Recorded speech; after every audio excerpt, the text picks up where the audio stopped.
the expert, but I was able to pick apart why that book was so terrible. And in fact, me being a smart mouth, in the hallway I'm talking to this professor who's got the book in his hand. He was using it to teach in his class. And I said, "You realize that book's a piece of crap, right?" That's exactly what I said. And he said, "No, really? Why?" And I rattled off about 5 reasons off the top of my head why that book was so terrible. And I'll never forget this moment. He said, "Oh, I understand. You're a conspiracy theorist." As a young academic wanting to be into that world, that was the worst thing he could have said to me. In the movie Lord of the Rings, remember that in the first episode where Frodo is with his other hobbits and the riders are coming for the first time, and the cinematography, the video is so brilliant, it telescopes out in this surrealistic way. That's how I felt. I felt like I'm on a cliff, and if I take one more step, I'm going to go up that cliff, and my reputation will be ruined in the academic world. I'll never forget it. And we resolved the conversation. We laughed, and I went about my way, but it was chilling for me because I realized I'm in the Department of History. We don't have really a lot of grant money coming from governments. We're pretty much all on our own. We're independent. There's no institutional pressure, at least in theory, on me to pursue my intellectual interests. And yet, here I was, in something as mundane as the JFK assassination. And in that department at that time, you were not allowed to discuss something as interesting as the John F. Kennedy assassination. So it was a moment where I realized I don't actually know that I want to be in this culture anymore.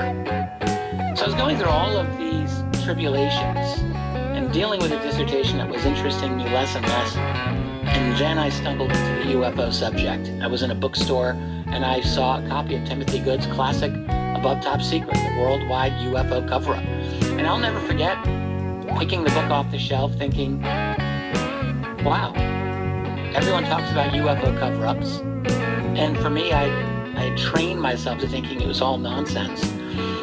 But I was curious. I will definitely say that. And I remember leafing through his book thinking, oh, I see these are allegedly genuine documents. And I see this person is in this book. And I remember reading his diaries. And I read all about this department. And wait, what? He's got them in this UFO context. So it was this moment of like what I often call cultural schizophrenia, where you're ensconced in what you realize is this official establishment truth that you're supposed to believe, but here's this other potential truth that's quite radical. And I think I was at the perfect age. I was 31, 32 years old when I threw myself into it. So I was old enough to have a good foundation in my education, but I was still young enough to have the energy and to have the guts to throw it all away and try something new. Paleocontact is one of those subjects where you'll often get credentialed experts coming out to challenge writers who venture into this topic. And there can be a bit of a counterplay between the role of the writer and the role of the academic. There is something very conservatizing about the whole approach of peer review. It's a very important aspect of the testing of new ideas. But what it means historically is that the bold new idea will often not come from within the bowels of the mainstream of academia. It will come from the outside. And it's actually the role of the writer to join some dots and say, wait a minute, have you thought about the implications of this? Or to read someone's published research and say, hang on, the implications of this, aren't they? And to bring something to the table that may seem very left field, but it then allows the academics to come to the party and talk about it. And in my work with the Fifth Kind TV and writing the books Escaping from Eden and The Scars of Eden, I've had to come to terms with the fact that that is the writer's role, that when I put forward an idea, I will be critiqued by people with PhDs coming out of their ears. But what's curious about the subject of paleocontact is there's such a taboo around it that very often you will find people coming from academia who will say, I have thought what you've thought for a long time. Here are the evidences I have found. They just don't want to be quoted in public.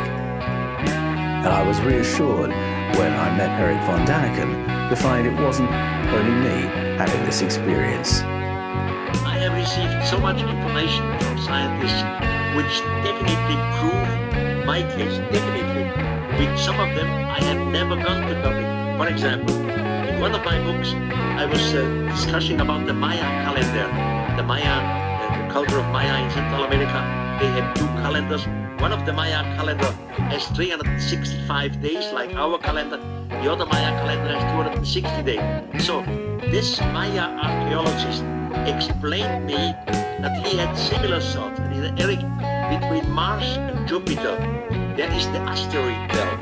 If the asteroid belt would once, in the deep past, have been a planet, he would have surrounded the sun in 260 days, like in the Maya calendar. I said, Professor, this is great. I will use this information in my next book. And of course, I will confess that I have the information from you. And he said, no, Erich, please no, do never mention my name. I said, why not? He said, because of my colleague. They would harm me, my reputation, so I lose my job. At that time, he was retired already. So we would lose. So it has to be the outsiders, guys like Erich von Daniken, who come with this kind of discussion into the scientific community. Then we discuss it. We are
All right.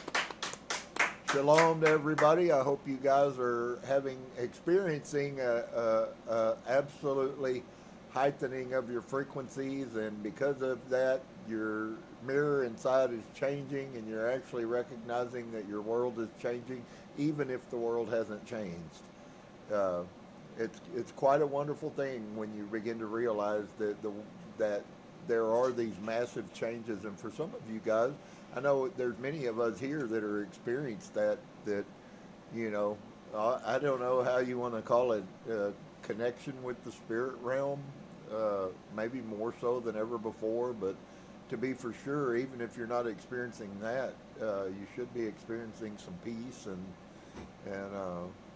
you know, when we take into consciousness all of this work that we need to do to try to bring us up to speed. The universe is showing us all over the place, friends, that things haven't been right and that things are going to be set right. So shalom to you guys. I hope that you are listening and paying attention. It's vitally important that we make use of the time we have. I don't know how many of you have paid attention, but there is lots of things that are being said about what's coming over the next few years, and none of them are to be scary, but they're not all going to be easy either. So we have no reason for fear. They've harvested enough fear from us over the last 2,000 years, and we need to take that away from them, and we need to begin to find confidence in the force that's inside of us, the power that lives in us. It is happening everywhere, and people are enlightening, and whether you believe it or not, The thing that's going to change the earth is that happening, and more that their frequencies are raised, on the whole, the more that the universe is, at least this cosmic realm in which we live in, is changed by the raising of the human's frequencies. So if you're on that journey, my goodness, don't leave it. Stay there. It's all good. You probably never heard Rob Turner say that, but it's all good.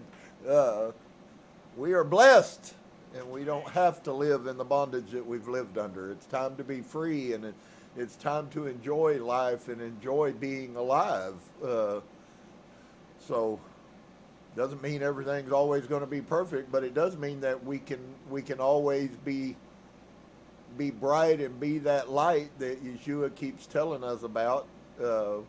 Over and over again, actually, he said these things quite often, and so let's not let them rob us anymore. We didn't know any better, and our mamas and daddies probably didn't know any better, and our grandparents probably didn't know any better, but we are living. We chose to be in this time, and for many of you that may be some of these age-old New Age things. I'm trying still to formulate the words, because really, guys, honestly, the whole New Age movement is the most ancient belief system that exists. It is sad, once again, is that accidental, or is that actually something to trip us up again? There are forces out there that want to keep harnessing energy from you. You are like a slave that goes through life, and they suck the life out of you, and you die at old age, and the next one comes along and they do the same to them. And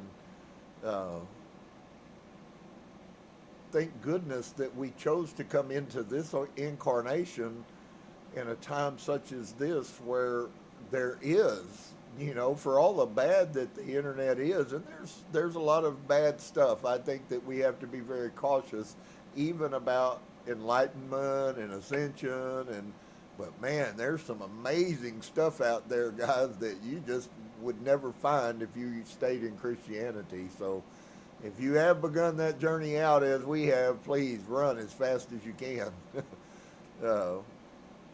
So quite amazing.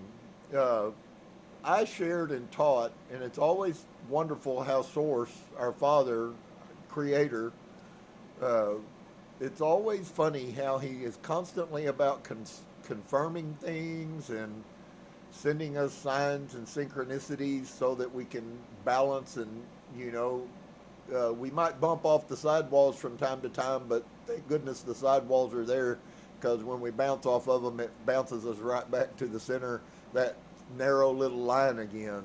And all of those words that are written in the New Testament all have totally different meanings. And yet when you begin to be enlightened and he begins to open your eyes, all of a sudden you can see all kinds of things you never saw before. And if you've been with me for any length of time, certainly you have to recognize that we have truly been blessed to be on this path and on this journey. I wanted to give a little note out for those I've shared with some of you, the links and stuff. Really, honestly, take the time in the evening. I shared all that I could find with the resources that I have about Master Isa or Yeshua, and I know that there's got a lot of people out there who still have this picture of Jesus as some supernatural God-man. But friends, I hate to tell you that there's a lot of history that proves that all of that stuff was a lie. They now are finding all kinds of pieces in the Far East that validate the 15 years that I shared with y'all about him. And just so you know, it is stated he was crucified, but he did not die. And he lived, if you would, Master Isa lived in Tibet to the ripe old age of 80 years old, and they buried him in Tibet. That's pretty crazy. Those people all know that. The only ones that don't are Christians. Isn't that sad? That it's like you walk around and brag about the lies that you've been fed, and badmouth the people that have the truth. Yeah, I've been guilty as heck of that. So I'm thankful that the Father really does love us. If you haven't told yourself that enough, then that's one of the most amazing affirmations that we can do. And I've been sharing with you guys, man, if what we are inside and what comes out of us is what determines what our reality is, in other words, what happens in the world in which we're living in, I hope you will understand and see the value of these affirmations, because what you speak is what you are. Job told us that. The things that you fear are what will come on you. And on the other side, I also have to say, the things that you don't fear will also come upon you. But you have to grab a hold of that. So they are verifying that all of the New Testament is just a massive overwritten story over the truths, pieces of truth, and I'm exposing that and going to continue to expose that. The more that we find out about Master Isa, the more I love this spiritual teacher. So you guys know, if you'll go watch Paul Wallace, there's five teachings in that series that covers a lot of documentation of him, his life, his journey, what he believed, what he went through, and it will definitely bless you if you want to know whether or not you're tracking true, whether am I deceiving you. I'm not deceiving you, but and I'm not scared to tell you to go find these things, to go watch them. It won't take you 2 hours to watch all 5 of these videos that I'm speaking about. Take time to go watch Wolfgang on Tools for Ascension. Sit down in an office chair or lay down on your bed at night and put that on your phone and listen to his meditations, and you'll be amazed at how free you can become. Guys, we're tied to ancient stuff that we had nothing to do with, that we know nothing about. We're living in pain and karma that we didn't cause. But also, if we're ignorant of all of this, we're also causing karma that we're going to have to live in if we don't get it straight, because we're going to be back here again. And I don't know about you, I like when I found out that you don't have to come back. Coming back is because you did not take care of the karma work that you were sent here, that you came here to fix. And so there's a whole totally different picture about what all of this enlightenment and ascension is about. And unfortunately, I'm not finding the answers in most mainstream spiritual people. For them, it's not about me fixing something at all. It kind of goes back, if you want to know the truth, I'm hearing a lot of overtones, and I think because of Christianity, but a lot of overtones is that all people are trying to do is now replace Jesus with their spirit guides. And that's a horrible travesty. This is about you. It isn't about your spirit guides. You are the light of the world. If it had been your spirit guides that were the light of the world, he would have said, your spirit guides are the light of the world, not you. Wow. Wow. So now we have to even be worried about deception that exists out here in this so-called New Age Enlightenment thing.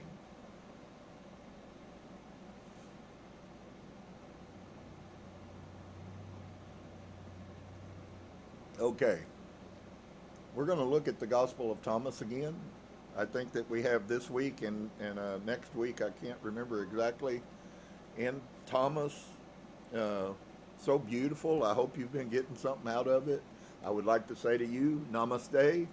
I hope that you are walking and learning to live in peace. If you have begun this journey at all and all of a sudden you're starting to recognize that you're not as comfortable anymore with many of they're called timelines that we have lived in. Some of those timelines you could kind of identify the things that that you will probably get to a point that you want to shy away from. One of them that I've found for myself is news. I probably surfeited on the news quite a bit. And to be quite honest with you, friends, I don't even cut the news on anymore. I don't even care anymore what that is. This is about me walking, and if I don't get that right, then it doesn't matter what happens. You're not going to change politics. There's already been many speakers who have channeled from other dimensions that have come in and channeled and told people on this earth that what you think is going to happen is not what's going to happen. There's still a standing thing out there that it's very possible Donald Trump is going to be dead before the election. Just because they didn't get what they wanted the first time doesn't mean that they're going to quit. And so there's a lot of stuff that's happening, and that is true. What's happening in the political realm really doesn't mean anything. I get about 10,000 texts a day that go, if you don't give us money, then the republic is going to fall. Well, friends, if the republic is waiting totally on me to keep them alive, then I'm afraid this republic's dead. Do you see what I'm saying? Even in this, what I deemed to be good in the past, the manipulation that I'm starting to grow very distasteful to me. It's starting many of these things. Politics, government. It's a timeline I'm not interested in walking anymore. The universe, I'm eternal. We probably lived through a lot worse times than what we're seeing right now, friends, if you want to know the truth. So it doesn't mean that we opt completely out of life. It just means that I'm choosing not to walk that timeline and be drained because of fear, which is why they use all of these narratives. They keep you in fear. And the purpose for keeping you in fear is because you keep feeding energy to those people that, they're not people, spirits, that control the earth. We have been a lot of slaves, and Christianity is a big part of that. So we're going to pick up in verse number 89 of the Gospel of Thomas, the most ancient that we know of piece that you could relate to the gospel. It was found, it was known, it was hidden, you were deceived. I don't know how to put it any more simply to you. He was totally a mystic. He was it's funny because in Tibet, after the crucifixion, when Arimathea, there's actually some records, and if you guys will go watch what I was talking about, there's actually some records that, just like with the Apostle Paul, who showed up, and they took that out of the Bible. Y'all might remember, if you watched or read the Sefer, when we got into the Sefer Bible, that Stephen Pidgeon put back in Acts chapter 29, which the Christian Church took out because they did not want you to know that Paul ended up in England and he was friends with the Druids. You can't have that in Christianity. That's paganism. And that's what I harbored, and that's what I said. That's what I believed was the truth, that all of that stuff was paganism. And so actually Stephen Pidgeon in the Sefer started revealing some of these lies that we've been living in a long time before the Creator source brought us to the true full revelation. And I'm not sure that we're totally at the full revelation now, but we're certainly a lot further along than what we were 2, 3, 4, 5, 10 years ago. Hallelujah. I'm thankful for the truth. I don't care what it costs. I don't care what we have to lose. If we have to lose it, let's lose it. Let's find what the truth is so that we can continue on. And so there's also some documentation that have the super rich man, Joseph of Arimathea, who bought the body of Yeshua, that he ended up on a ship and ended up in England before he made his way back to India and to Tibet. Now, I'm curious, why on earth wouldn't Christianity want you to know that? Have you ever heard of anything in your life where somebody could rob 15 years of life from a leader and nobody cared? They've been selling that junk for 2,500 years, and nobody wants to know what happened to the 15 years before his ministry started? Are you kidding me? Wow. Wow. All right, enough. I'm feeling in a really good, peaceful mood, and I'm so thankful tonight that my Creator keeps showing me. I don't know what he's showing you, friend, but he keeps showing me how much he loves me, that all of this stuff isn't fake. We're not sinning. We're not running. We're not out there. We may be doing occultic things according to Christianity. Who gives a flip? You know, I started wearing crystals and doing stuff, and I went and looked, and it hit me, and I thought, well, now wait a dang second. All our lives, Christianity has told us that all of this stuff is occultic and don't do it, and, you know, don't do any of this. Necromancing will send you to hell, and all of this other stuff. And the Ruach, the Spirit, brought to my mind one day when we started on this journey, and it was as if the Spirit of Source was asking me a question, and the question was, what do you think about the stones on the breastplate of the high priest of Israel? And it stopped me in my tracks. And I thought, we have people over here that we as Christians have made fun of as being pagans, and we've sent them to hell and condemned them already. And the people of the high priesthood were doing supernatural works through crystals. You read it in the Bible, and as long as it was in the Bible, it was okay because God did it. What a joke. Man, we've been lied to on so many levels it ain't even funny. I don't think we've swam out of the lies yet. But I'm going to keep paddling. I don't know about you, but I'm going to keep paddling because I believe that truth does exist. It's just a matter of us being faithful and patient and continuing on with the journey. And in time, certainly, Source will show that to us.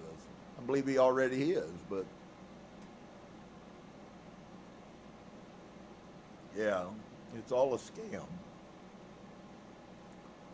So let's see what Master Isa, and that is what they called him over there, the 60 years he lived or 50 years he lived after he was crucified, was Master Isa. He was, the followers of Isa, he was called the leader of the healed. And I was pondering this, and so please take heed. I think that there's a lot of things that we were given that were fake spirituality to sucker people into Christianity. I have to personally believe now, after what I've experienced just in months of the healing that came to me, I don't believe that it was so much about healing the body as it was about him healing the spirit. And so his followers were called the healed. Human beings that were healed. I guarantee you those people were on the path to ascension and enlightenment. And that's what he taught them. That's how they were healed, is by meditating and by learning about the inside of us, that we really are light. See, everywhere we find that in all of his teachings, but we've never stopped to ask ourselves if Master Isa lived in India 50 years after he was done in Jerusalem, and he was teaching this stuff in Jerusalem. Can I ask you a very simple, common question? What do you think he taught in India? Do you think he taught Christianity for 50 years? Do you understand why he had to move to India? Was because that was the only place he was safe from Christianity?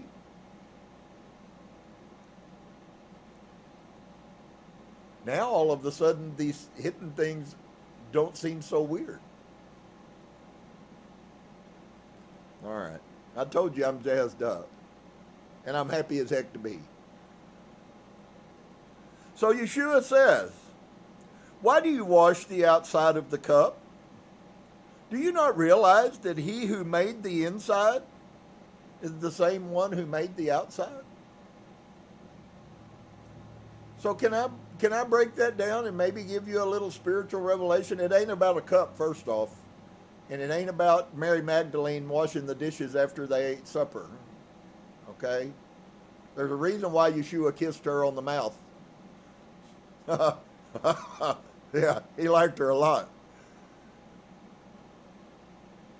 Let's ask the question then. Let's ask the spiritual question about verse 89 and see if we can get some, in context, revelation that actually is truth. Let's ask. So, why do you wash the outside of the cup? Do you understand what the cup is? In the tarot card, the cups are such and such. Okay? That's not what he's talking about. The cup is our body. You are the vessel. You are the temple. You are the house, the holder, which is what a cup is.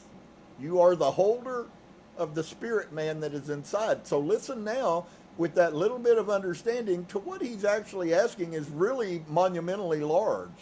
But he's going to give us an answer that maybe some of you have, maybe you've all enlightened so much that you already know all of these things, although I highly doubt it. But listen at what he's really saying to the people. Why do you wash the outside of the cup? Was he asking, why do they take a bath? I doubt it. He full well knew why you wash your body. You wash your body because you're dirty and you stink. Okay? So if you can move out of that into the metaphoric picture and begin to understand the metaphor literally, which may seem like an oxymoronic statement, but really in context, it's really not at all. The metaphor literally is talking about why are we spending all of our time trying to keep all of these commandments so that our body can be good, and we do nothing to change what's inside of us.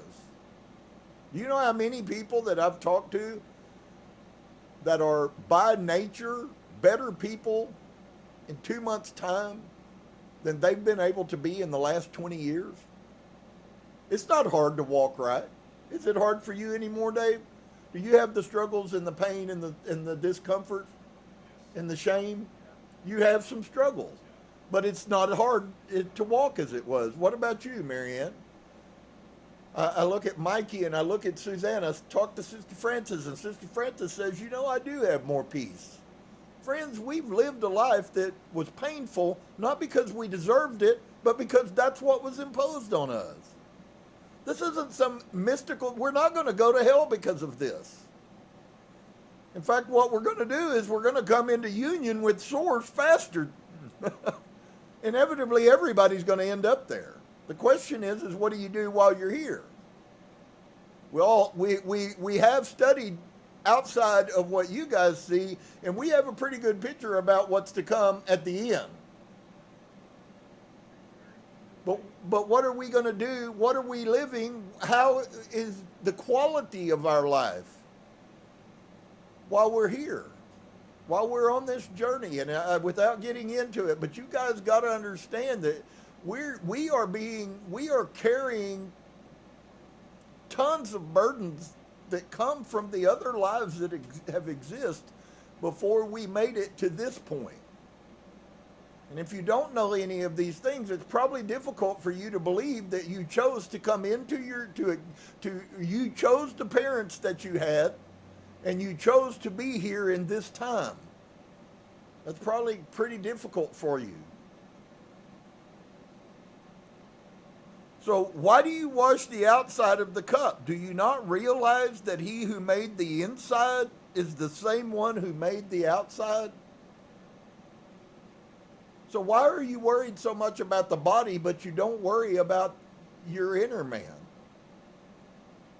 Why are you so worried about that? Why does it make a difference? And I've been the hardest one, so I'm here today, as always, pleading, telling you I'm guilty as sin.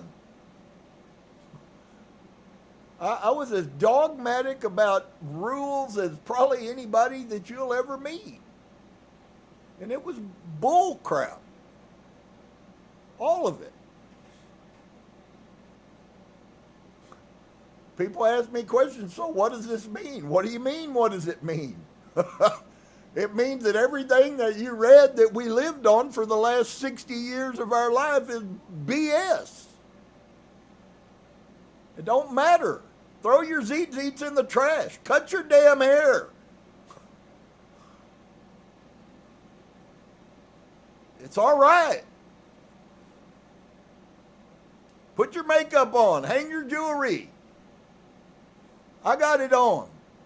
I'm not ashamed of that. It's a protection around my neck. It's not a burden. It's all just stuff to hold us in bondage. We don't have to live unhappy lives anymore. You're free. That's why he shared that word. What was that, a month ago, Dave? When I said, I just felt like the source said to me, tell the people that you are free.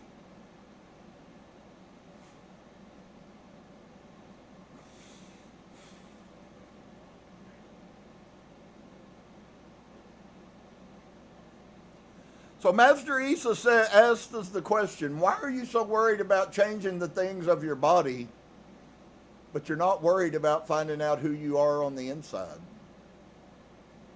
Same source created all of it, folks. And he's not worried about your body. And that's really hard for us because that's all that they hammered us about. It never was about, hey brother, how bright is your light inside of you? How much love are you showing? Father's love. John wrote this down. It's a piece out of the New Testament you should grab a hold of. God is love, and in him there is nothing but love.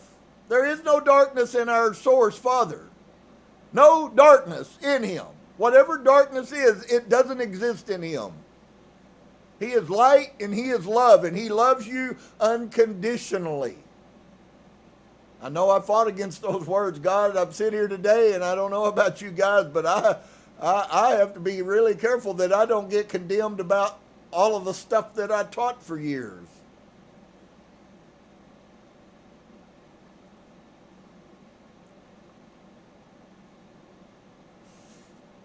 So why do you try to work on changing the outward? I promise you, I've said this in the past though, even in Christianity. You'll never change the outside of who you are until you change the inside of who you are. So I was speaking spiritual truth even in Christianity, and I've had a really good knack for that over the last 30 years. We just didn't always understand how huge what I was saying was. But we're beginning to learn that. I think constantly Spirit brings those things to my mind. Remember when I gave this to you and you said this 25 years ago in Austin, and nobody in the church understood what you were talking about? Do you not realize that he who made the inside is the same one who made the outside?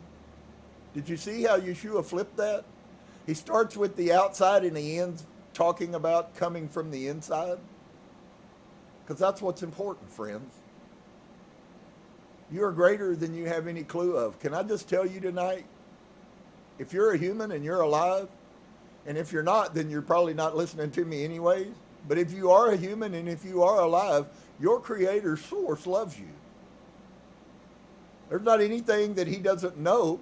He's more concerned about what your actions do to other people. And if we would become the high consciousness, which is exactly where we're all headed, this is all about raising our consciousness by raising our frequencies.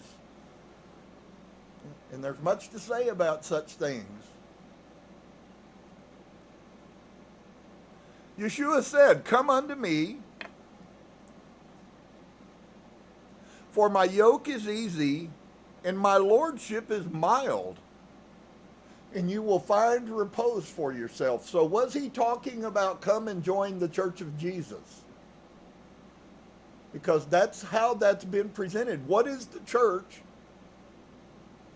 what is the church, the modern church of today? What is the church of today? It's a direct human interpretation of that statement. And he's not talking about that. He's talking about being light. We didn't know he was an ascended master, a Buddhist worshiper. We didn't know he was a Taoist,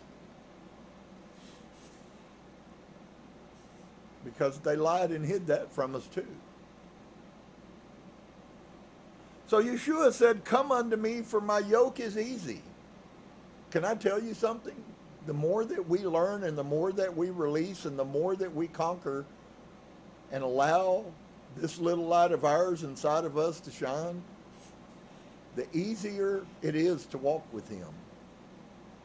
He's not your enemy. He didn't die for you, and he's not your enemy. He was the example for us to follow. He received that ascended master. He was, in fact, an ascended master. And for those of you who don't understand, and there's many that don't, this whole complex situation, and I hope to help and clarify for us, the laymen, so that we might know truths that if you've only could access through, things like the Illuminati and Freemasonry. They know all of this. They run our political system and laugh at us stupid peons that have no clue about what the truth is.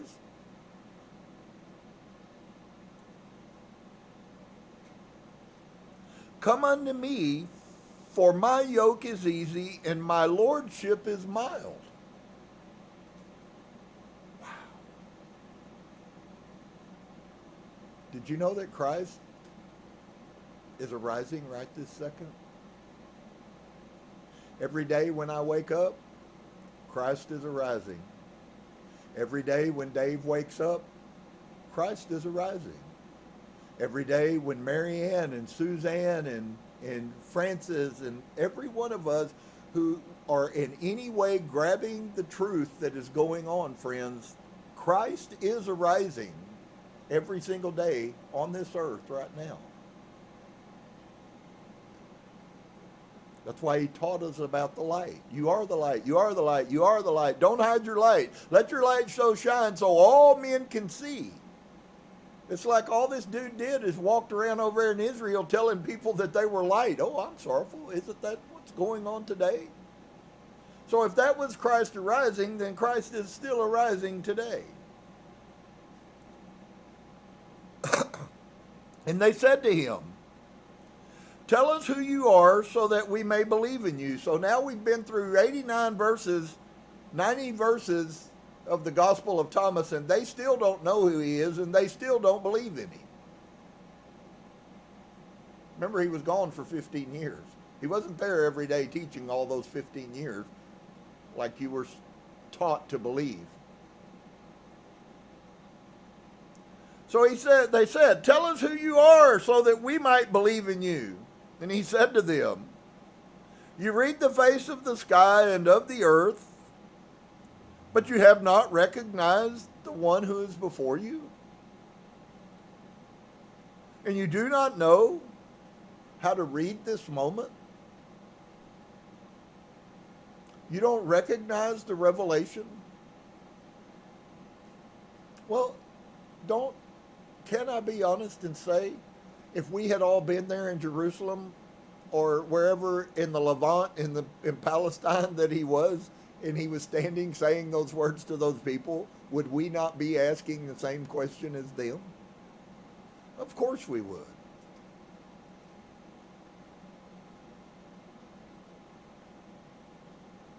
The difference is that we're not living in that time, and we're living in this time. And what they would have never found out except from him or someone like him, we have thousands of resources to tell us that. It really is. You chose the most wonderful time, I believe, for humanity to exist, because we are probably going to get to see the whole dimensional change that's already happening in the process, friends. We are in the middle of a dimensional change. The third dimension is about to go away. And when we awaken in a few years from what's happening, we will all be in a fifth dimension level. Nothing is going to be the same. You say, well, that sounds kind of far-fetched and mystical. Well, I don't disagree that it does, but just because it does doesn't mean it isn't true. I'm watching people's lives change and them turn into different people in 2 months' time. I sat in a church for 30 years and never saw that much change. In a whole church full of people. They were just as mean every day when they left the church, or every day when they came to the church, or every day when you counseled them and they didn't come to church. They were the same people, and that's not happening anymore, friend. I get what Master Isa was talking about when he talked about there is a peace that passes all understanding. It makes no sense. It makes no sense for any of us how something as silly as laying on your bed for an hour and a half at a time with your mind in the ozone and saying affirmations and cutting cords and freeing yourselves from chains and karma that you had nothing to do with, how that should bring so much peace into your life. But if you're not doing it, you don't have a clue about what I'm talking about. But if you have attempted that, I guarantee you found relief. My grandchildren are finding relief. It doesn't just work for old folks. It works for anyone who will open themselves up to the truth. Hallelujah. I don't know about you, but I got to say hallelujah. Go take all your grandkids that are covered with tattoos and are bisexual and take them all and bring them to your house and hug them and tell them how much you love them. You'd be amazed at what it'll do for you.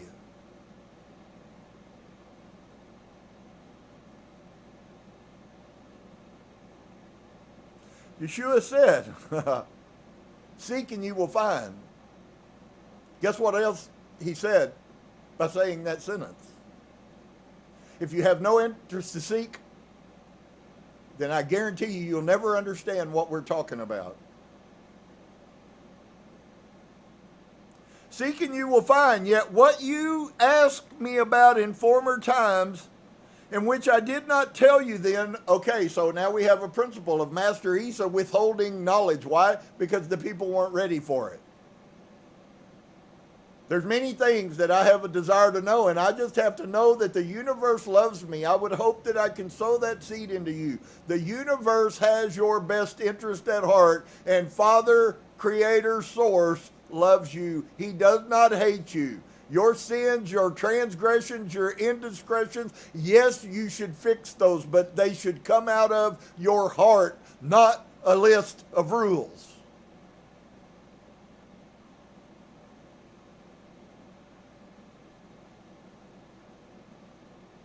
Seek and you will find. Yet what you asked me about in former times, and which I did not tell you then, now I do desire to tell. Why? Because we have many times in our life when we must wait for Source to provide the information which we need. There's a reason for that. He says, it wasn't the time then, but now it's the time.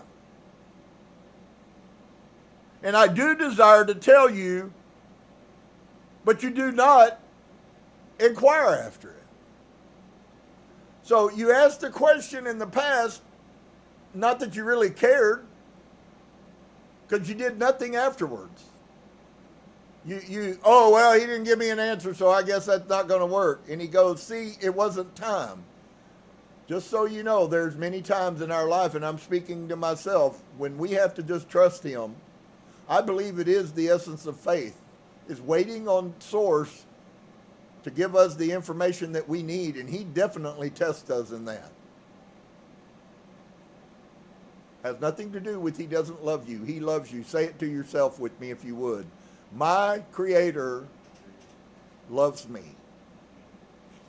And you should tell yourself that 10,000 times a day. Every time you feel discouraged, every time you feel depressed, all you have to do, friend, is remind yourself that the Source loves you and the universe desires the best for you.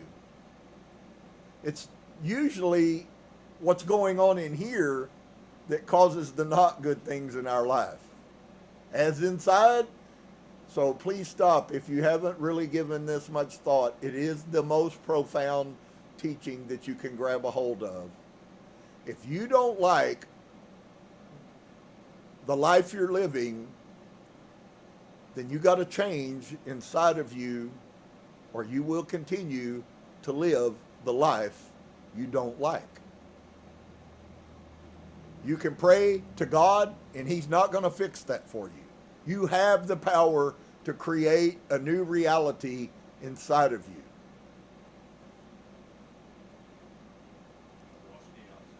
If we ever, as people, as humans, if we ever get this right, friends, you really will get to experience what heaven on earth is like.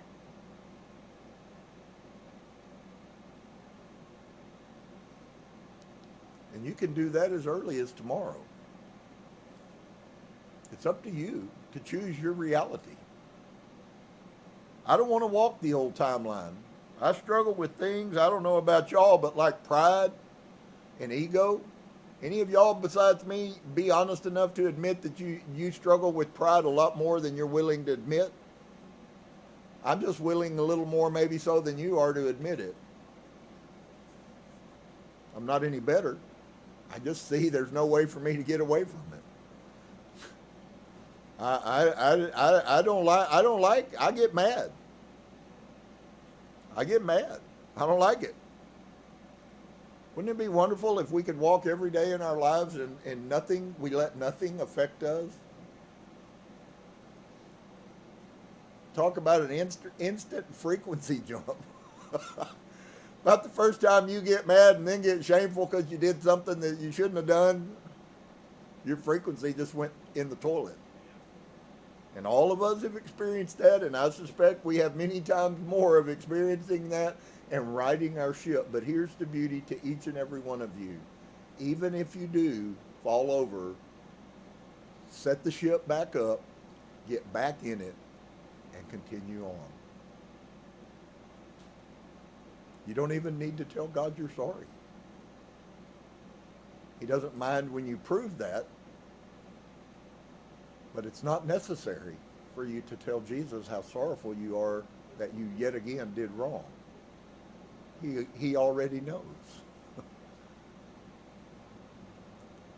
Wow. True picture of unconditional love.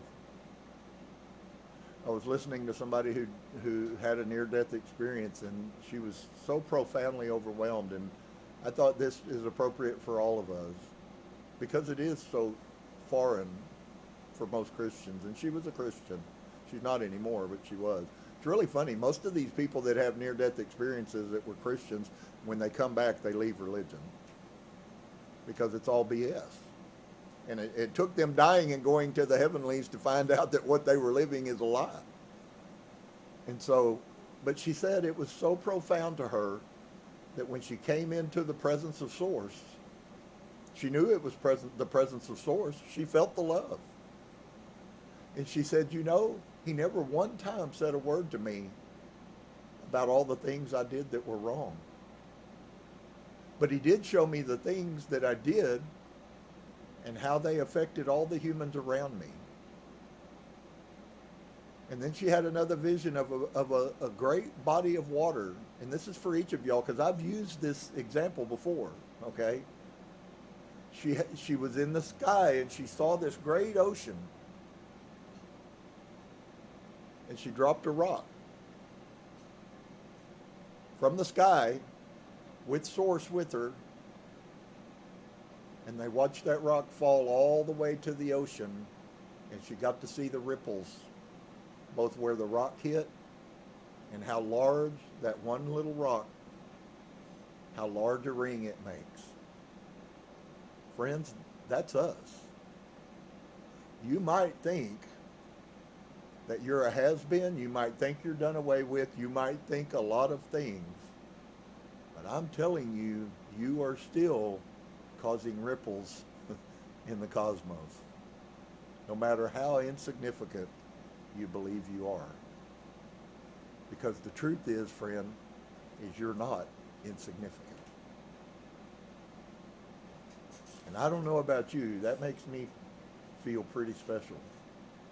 Dave, he told you, you guys don't know this. 25 years ago, I spoke a prophetic word to this guy sitting over here in this chair that you can't see. And Source said to me in a Christian church 25 years ago that there was coming a time in his life when he was going to see how much God loved him.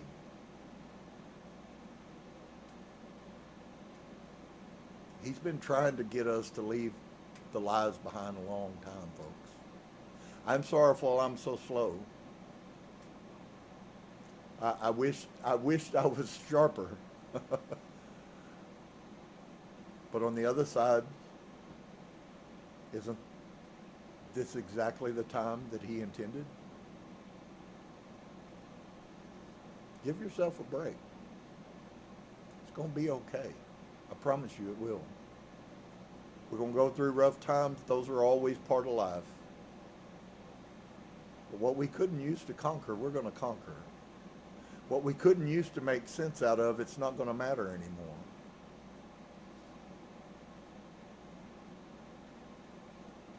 So he tells them, seek and you will find, yet what you asked me about in former times, and which I did not tell you then, now I do desire to tell you. So look at the beauty of what he just said.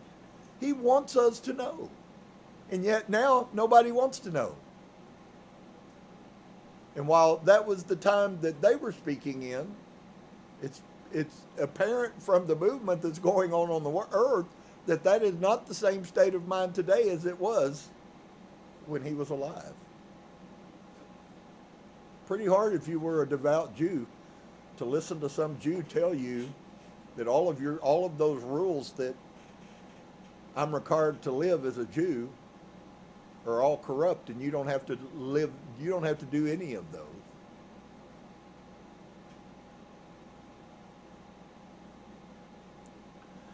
"93, and Jesus said, do not give what is holy to the dogs, lest they throw them on the dung heap.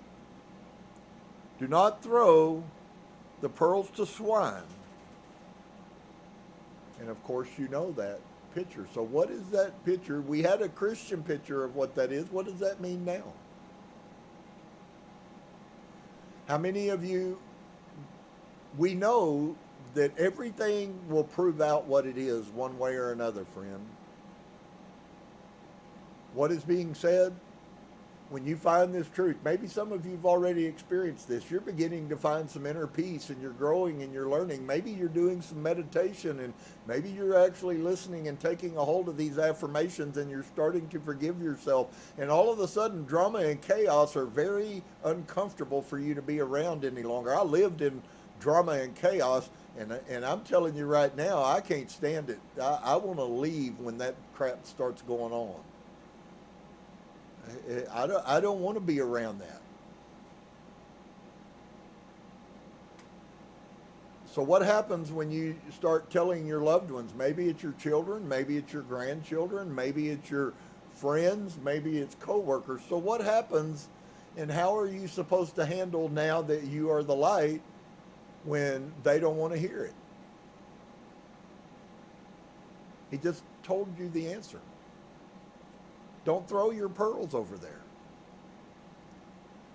You put a seed out there, and if somebody doesn't want it or they want to make fun of you, which we've heard, oh, now y'all them pagan people, wearing crystals.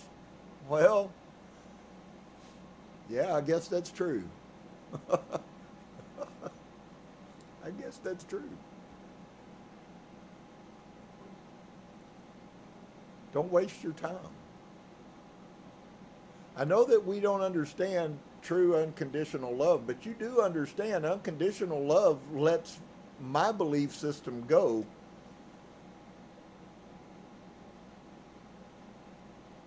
See, in Christianity, we had a picture of love. Love was telling, and I do believe that there is hard that comes as part of love, telling people the truth. but it's also loving them. You just have to let them work this out. If they choose not to, it's on them. But I'll tell you what, I'm not worried about any of the people who don't listen to me going to hell. That whole dynamic from Christianity drastically changed. They'll get to stand in front of source. The lady I was talking about earlier, she said one of the things that boggled her mind is the whole time she went through this thing is that source never one time judged her. And she couldn't believe that. She was a Christian. She was waiting. She knew when I die, then what? The Bible tells us exactly what happens. When you die, you stand in front of God and he judges you. And she said, friend, that ain't how it is. In fact, when she stood in front of him, all he could do was make her feel the love. She judged herself. Isn't that what we were told? If you would judge yourself, then you would have no need of judge. Maybe Paul was also a mystic. Wacka, wacka, wacka, wacka. Of course he was. That's why he was following Yeshua. Which now makes sense, because he wasn't following Yeshua because Yeshua was a Torah teacher. That's quite obvious.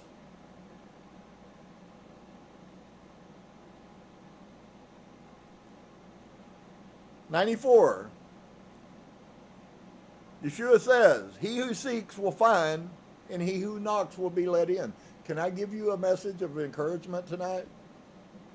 If you're not finding this path, it's simply because you're not seeking, and simply because you're not knocking. Maybe you're knocking me. Maybe you followed and you think that I've lost my marbles, and who is this guy up here that's lost his brains that used to tell everybody they had to wear zeets and couldn't cut their hair, and you're a pagan and take your jewelry off and yada yada yada? Because I did all them things, honey. You can't get me to deny any of it. Whatever you say, I'm guilty of, and a whole lot more. Wow. You know what? You can condemn me, but my Father doesn't condemn me. He was the one that brought me through it. If it hadn't have been for him, I'd have been way back there still. Are you hearing me? It's such a horrible thing that's been done to us, friends. I don't know about y'all, but I'm horribly ashamed of myself, and yet I have to then look at myself in the mirror and go, Rob, you taught from a pure heart what you were told was the truth. It doesn't make it all right with me. I still weep about it. I weep about the people that I hurt. I weep about the people who weren't loved. They were castigated or pushed away or condemned and judged, and I could go on for hours. Wow. Pretty crazy. Pretty crazy. I'll go back to this, though, and I hope that if you've been with me for any time, you will understand. If you haven't been, then you will. This is out of Numbers chapter 16, I believe it is. And if you've been listening and learning anything, I'd love for you to just soak this in.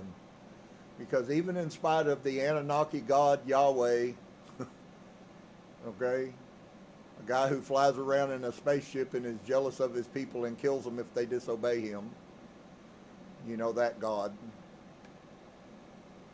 In spite of that, false teaching, listen to what comes out of the true spiritual part of the scriptures. This says Yod He Vav He, and of course we have a complex of that as being Yahweh, the Anunnaki God, and it's not so. This, my friend, is telling us how Source, Father God, his plan for all of our lives to fulfill. This predates Master Isa. They were already knowing these things. There's some things that went on in Jeremiah, and I go back, I also understand now what the new covenant, more so it's coming clear, the new covenant that Jeremiah talked about and why there was no other new covenant. It has been corrupted, but the principle is the same. It's about the inside of you. Remember all those people that Jeremiah said that he would put his word inside of them?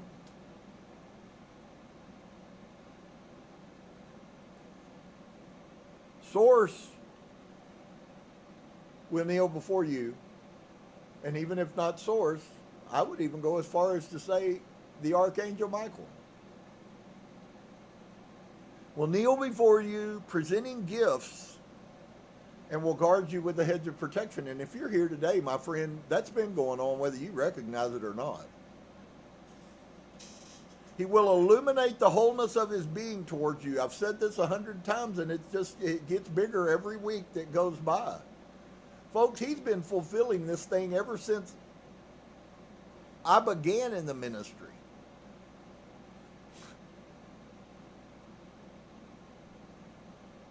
Source will illuminate the wholeness of his being towards us. What is source? God is love, and in him is no darkness at all. He is illuminating who he is inside of us. And we are connected. We are part of him. And we are part of each other. And we'll bring order. That's why everybody that's following and the people that I'm around, and that's why they're seeing a change, and everybody's more peaceful, and everybody wants to get along more than they ever had, because he's beginning to bring order, because our frequencies are raising. And he will give us comfort and sustenance. And I don't know about you, friends, but the world looks a whole lot happier to me. I don't care what hasn't changed. I don't even care who the president is. They're all humans and they're all corrupt. So I don't know what difference you think one color or the other one's going to be. Blue or red.